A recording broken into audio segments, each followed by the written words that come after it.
Ֆիննախը շարունակելու է չխնայել պաշտպանական ծախսերի համար, այս տարի կհատկացվի 226 միլիարդ դրամ, բանակին ուղղվող գումարները կկազմեն ՀՆԱ-ի շուրջ 4%-ն ու տարեկան կավելանան 26-27 միլիարդով, եւ դա ոչ միայն ապրիլյան պատերազմի թելադրանքն է, խաղաղության պահանջն է։ Մենք որպես երկիր մշտապես մեզ շեշտադրում ենք կատարել պաշտպանական նպատակներով ուղղվող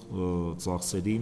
գերակայության տրմանը, ինչի, որովհետև ամեն դեպքում մենք պետք է բալանսը պահենք, ռազմական բալանսը պահենք։ Ռուսական կայունացման վարկից մոտ 30 միլիոն դոլար չծախսված գումար կա։ Դրանով ռազմավարական գործընկեր Ռուսաստանը Հայաստանին ներքին գներով ռազմամթերք է մատակարարում, նույն նպատակով հնարավոր է նոր վարկ։ Մենք նաև դա ենք նայում, որ պարտքի տեսանկյունից խնդիրներ չունենանք։ Իսկ տնտեսական աճի խոստումները վերանայվել են ու զարգացման ռազմավարությունը համապատասխանեցվել է երկրի նախագահի առաջադրած ցուցանիշներին։ Մեր տնտեսական աճը պետք է գա արտահանելի հատվածից։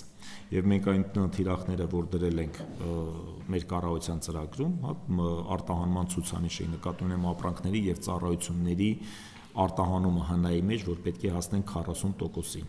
Առաջիկա 5 տարիներում այսօր մենք 34% ունենք։ Պետական պարտքի մարման ամենաբարդ տարիները 2020 եւ 25 թվականներն են, եվրոբոնդերի վերադարձի ժամկետները։ Պարտքի կառավարումն առաջին հերթին կապահովվի ՀՆԱ-ի նկատելի աճով։ Մինչև 2020 թվականը ՀՆԱ-ն կհասնի շուրջ 7 տրիլիոն դրամի։ Պետբյուջեի եկամուտներն այդ նույն ժամանակ կկազմեն մոտ 1 տրիլիոն 643 միլիարդ, իսկ առաջնային ծախսերը 1 տրիլիոն 614 միլիարդ դրամ։ Նախորդ ծրագիրը, որ դրել էին 3-4%-անոց աճեր, դրա տակի մակրոն որ նայես, ցածր ներդրումներ էր դրած, ցածր կապիտալ ծախսեր էր դրած